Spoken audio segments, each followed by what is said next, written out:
இந்த உலகில் மனிதர்கள் இரண்டு விதம். சரித்திரத்தில் தொலைந்து போபவர்கள் மற்றும் சரித்திரம் படைப்பவர்கள்.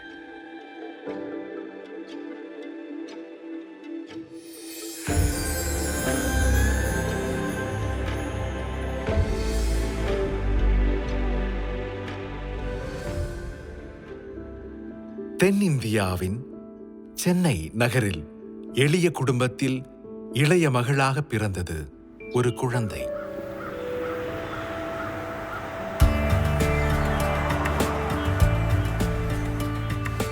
பெனோ ஜெஃபைன் என்பது அவளது பெயர். பார்வையற்று பிறந்திருந்தாலும் அவளுக்குள் லட்சிய கனவுகள் இருந்தன. கடவுளின் மகள், மறைக்கப்பட்ட பொக்கிஷம் என்பதுதான் அவளது எபிரேய பெயருக்கான அர்த்தம்.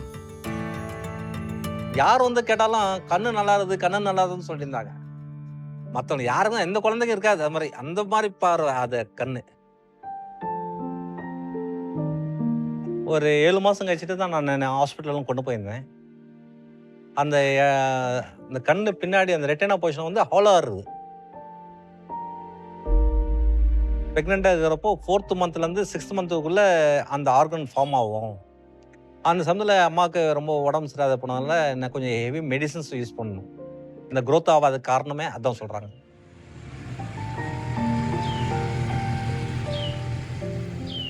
ரொம்ப கொஞ்சம் ஸ்டார்டிங்கில் கொஞ்சம் வருத்தமாக இருந்தது. என்னடா நம்ம குழந்தைக்கு இது மாதிரி ஆகிப்போச்சு அப்படின்னு சொல்லிட்டு. ஆனால் வந்து நாங்கள் ஒரே ஒரு மனநிலை தான் இருந்தோம். கடவுளுக்கு கொடுத்தாரு, அது எதுக்காக கொடுத்தாருன்னு தெரியல. ஆனா ஒரு நோக்கம் உண்டு கடவுளுக்கு. பிறந்த உடனே அவ தடுக்கி தடுக்கி விழுறப்போ நான் எப்படி வளர்ப்பேன்னு நான் ரொம்ப கஷ்டப்பட்டேன். ஆனா ஸ்கூல்ல சேர்த்துட்டு அவ படிக்கிறப்போ எல்லாம் அவளை பார்க்கும் பொழுது ரொம்ப இன்டெலிஜென்ட்டா படிச்சா. பெனோ தனது 4வது வயதில் சென்னையில் உள்ள லிட்டில் ஃப்ளவர் கான்வென்ட்டில் மழலையர் வகுப்பில் சேர்ந்தாள். அவகிட்ட நிறைய ஆர்வம் இருந்தது. புது விஷயங்களை தெரிஞ்சுக்க ரொம்ப ஆசைப்பட்டா. எங்க பள்ளியில அவ கம்ப்யூட்டர் சயின்ஸ் கத்துக்கிட்டா. நான் பெனோக்கு மேத்ஸ் டீச்சரா இருந்தேன். நல்லா அவதான் கிளாஸ்ல ஃபர்ஸ்ட் வர வைப்பேன். ரொம்ப நல்ல மேத்ஸ்ல ரொம்ப இன்ட்ரெஸ்ட் பெனோக்கு. எங்க பள்ளிக்கு வர குழந்தைங்க முதல்ல தன்னம்பிக்கையை வளர்த்துக்கிட்டு மத்தவங்க உதவி இல்லாம தன்னை பாத்துக்கிறது மூலமா இந்த சமுதாயத்துல எப்படி சுதந்திரமா வாழணும்னு நாங்க கத்துக் கொடுக்கிறோம். எல்கேஜி படிக்கிறப்ப வந்து பெனோ வந்து ஒரு காம்படிஷன் தான். எந்த சப்ஜெக்ட் கொடுத்தாலும் நல்லா படிச்சுட்டு ஃபஸ்ட்டு மார்க் வாங்கணும் அப்படி தான் ஒரு எய்ம் பண்ணி வந்ததா. சரி, நான் 8th 9th 10th cultural programs இதெல்லாம் வந்து ஃபஸ்ட்டு நிற்பா.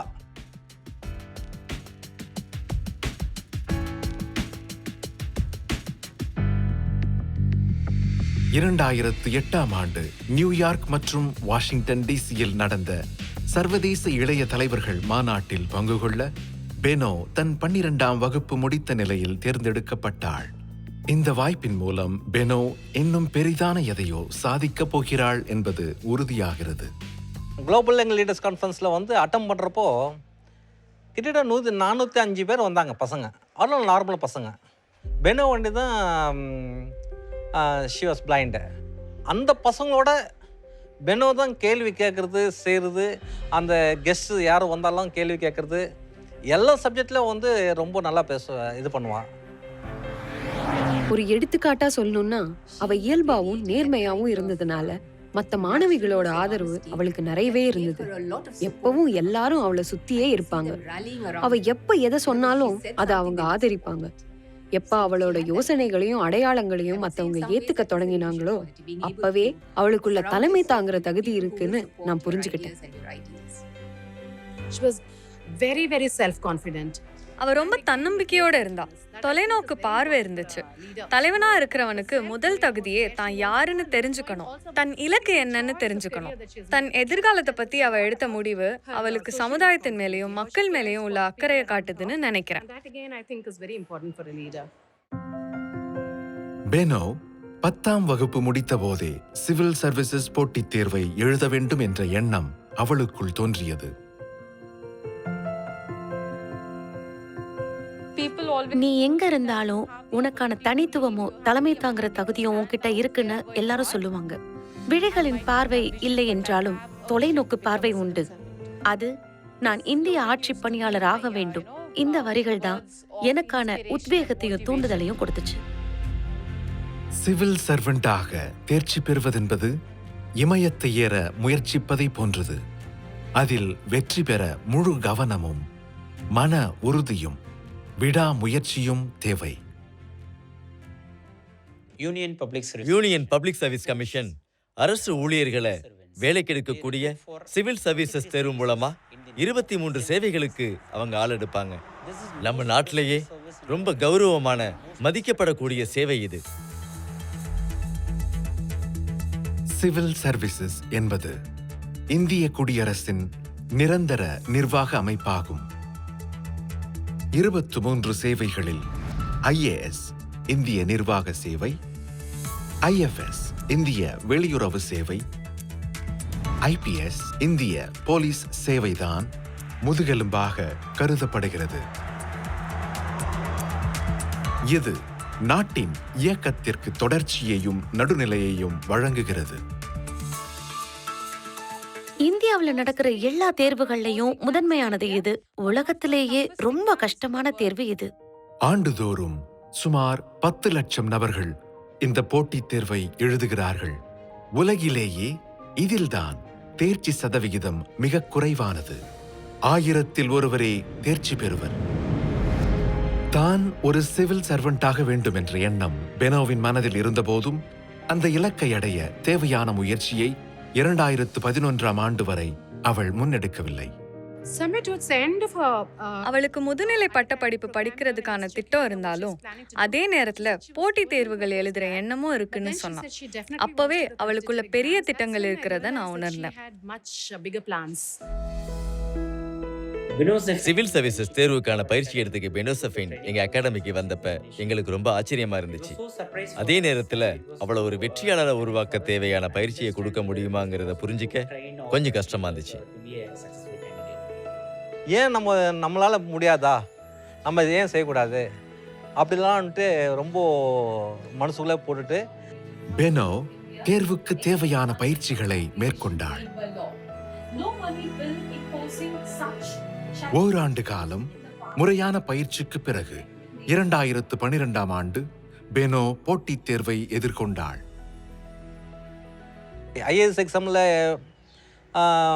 ஃபஸ்ட் டைம் அட்டம் பண்ணுறப்போ எக்ஸாம் எதுனாப்பால ஒரு 20 மார்க்ஸில் போயிடுச்சு.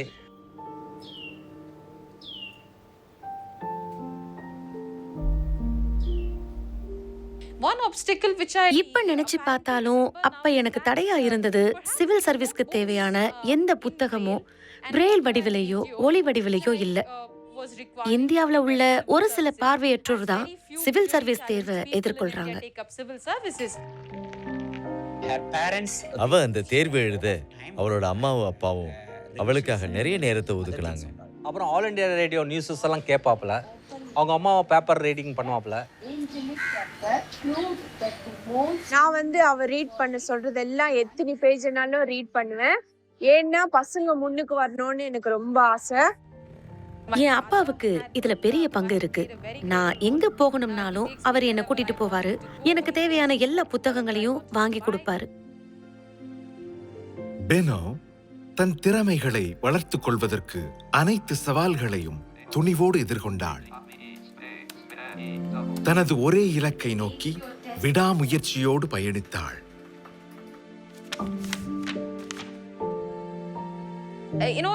ஒருத்தர் வெற்றி அடையும் போது அவங்க அந்த இலக்கை அடைஞ்சதும் நான் எல்லாத்தையும் முடிச்சிட்டு என்ன சொல்லுவாங்க. ஆனா ஒருத்தர் தோல்வி அடையும் போது இன்னும் அவங்க முயற்சிகளை கடினமாக்கி அவங்க இலக்க அடைய பார்ப்பாங்க. அது என் மனசுல ஆழமா பதிஞ்சதுனால, பெனோ, நீ இப்படி இருக்க கூடாது, இது உன் குணம் இல்ல, நீ இது போல பல போட்டித் தேர்வுகளை எழுதணும்னு என் உள் மனசு சொன்னுச்சு. நான் நிறைய போட்டித் தேர்வுகள் எழுதினேன். ஆல் இந்தியா ரேடியோ தேர்வு, ஸ்டேட் பேங்க் தேர்வு, staff selection commission, UGC net தேர்வு கூட எழுதினேன். அவள் எழுதிய அனைத்து தேர்வுகளிலும் வெற்றி பெற்றாள். 5 உயரிய அரசாங்க வேலைகள் அவளுக்காக காத்திருந்தன. இருந்தும் அவளது லட்சியம் மாறவில்லை. If the Lok Sabha accepts any recommendation, the bill is then deemed to have been passed by both the houses in the modified form. இரண்டாவது முறையாக 2013 போட்டித் தேர்வை எதிர்கொண்டாள். அதில் 1122 நபர்களில் 343வது தரவரிசையில் பெனோ தேர்ச்சி பெற்றாள். பெனோவின் வெற்றி எல்லா செய்தித்தாள்லையும் வந்துச்சு. அந்த செய்தி வந்து அடுத்த நாளே கிட்டத்தட்ட 100க்கும் அதிகமான மாணவர்கள் எங்களோட அகாடமியில சேர முன் வந்தாங்க. இந்த பெருமையெல்லாம் பெனோ சஃபேனை தான் சேரும்.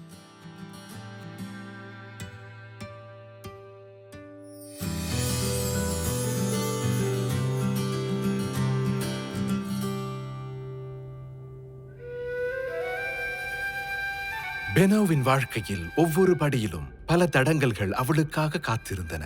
போட்டித் தேர்வில் வெற்றிகரமாக தேர்ச்சி பெற்ற போதும் அவளின் சோதனைகளுக்கு ஒரு முடிவு தென்படவில்லை. என்னுள்ளே என்னுள்ளே பல மின்னல் ஏழும் நேரம், எங்கெங்கோ எங்கெங்கோ என் எண்ணம் போகும் தூரம். போஸ்டிங் வந்து எங்களுக்கு கொஞ்சம் வராது இருந்தது. ஏன்னா பிகாஸ் ஷி வாஸ் விஷுவலி இம்பேக்ட்னால கொஞ்சம் அந்த இது தர முடியாது சொல்லிட்டு சொன்னாங்க. கிட்டத்தட்ட ஒரு 4-5 இன்டர்வியூ நடந்தது டெல்லியில். எக்ஸ்டர்னல் அஃபேர்ஸ் மினிஸ்ட்ரியில் வந்து ஆஃபீஸர்ஸ்லாம் ஒரு இன்டர்வியூ கண்டக்ட் பண்ணி நான் எப்படி பெர்ஃபார்ம் பண்ணுவேன், எந்த கண்ட்ரீஸ்க்கு நான் அசைன் பண்ணாலும் நான் போவேனா, அதுக்கப்புறமா வந்து நான் என்ன மாதிரியான டெக்னாலஜி யூஸ் பண்ணி நான் வந்து என்னோட டே டு டே ஆக்டிவிட்டீஸை பெர்ஃபார்ம் பண்ணுவேன், இந்த மாதிரியான கேள்விகள்லாம் கேட்டாங்க. நார்மல் பீப்புளோட பெனோவனால என் பொண்ணுனால அல்ல முடியும் அப்படின்னு சொல்லிட்டு ப்ரூஃப் பண்ணோம்.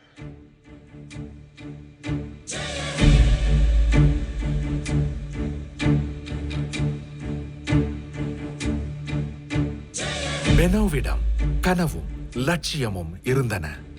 இப்போது அவள் தைரியமாக சொல்லலாம், இன்னைக்கு நான் இந்தியாவோட முதல் பார்வையற்ற இந்திய வெளியுறவுத்துறை அதிகாரி. அவள் கண்கள் ஒளியை பார்த்ததில்லை, ஆனால் சரித்திரத்தில் என்றும் பிரகாசமாய் ஒளிர்ந்திருப்பாள். பல கனவுகளோடு தொடர் போராட்டத்தில் இருக்கும் பலருக்கு பெனோ கலங்கரை விளக்கமாக இருந்து வழிகாட்டுவாள். அவ இந்திய வெளியுறவுத்துறை அதிகாரி ஆனதுக்கு அப்புறமும் எங்க பள்ளிக்கு வந்து மாணவர்கள் மத்தியில உரை நிகழ்த்தினா. இப்ப எங்க மாணவர்களும் IAS ஆகணும்னு ஆசைப்படுறாங்க. நாங்கள் பண்ணாத காரையெல்லாம் அவள் பண்ணுறா. இப்போ இதெல்லாம் வந்து எங்களுக்கு சந்தோஷமாக தான் இருக்குது. இது ஒரு குறையாக எங்களுக்கு தெரியல. நிறைய பேர் வீட்டில் வந்து இது மாதிரி ஊனமாக பிறந்துச்சு அப்படின்னு சொல்லிட்டு நிறைய பேர் என்ன பண்ணுறாங்க, வீட்டில் முடிக்க வச்சிடுறாங்க. வீட்டிலே வந்து லாக் பண்ணிட்டு கூட வெளியே போகிறாங்க. வீட்டிலையே வச்சுக்காம வெளியெல்லாம் கொண்டு போயிட்டு அவங்க படிப்பு கொடுத்துட்டு அந்த குழந்தைக்கு வந்து படிப்பு நான் கொடுத்துட்டோம்னா அவளே வந்து ஷைன் ஆகிட்டு நாளைக்கு வந்து ஒரு முன்மாதிரியாக இருப்பாள். Bino is a Finn who has achieved an extraordinary feat. You've done it. You've conquered a peak. We are very proud of you. Go from strength to strength. May you be an inspiration for many others. That in the process, she proved herself better than those of her peers who were not challenged in the manner she was. பெரிய வெற்றி. ஏன்னா இந்தியாவுக்கே ஒரு வந்து நல்ல highest post என் பொண்ணு கிடச்சிதுன்னா ரொம்ப சந்தோஷமாக இருக்குது. நாங்கள் எல்லாமே மகிழ்ச்சியாக இருக்கோம். இந்த சரௌண்டிங்கில் எங்கள் ஏரியா சரௌண்டிங் ஃபுல்லாகவே ஐஏஎஸ் வீடுன்னு சொல்கிறாங்க. இங்க இருக்கக்கூடிய பிரமுகர்கள் நடுவுல நானும் ஒரு அதிகாரியா இருக்கிறத நினைச்சு பெருமையா உணர்றேன்.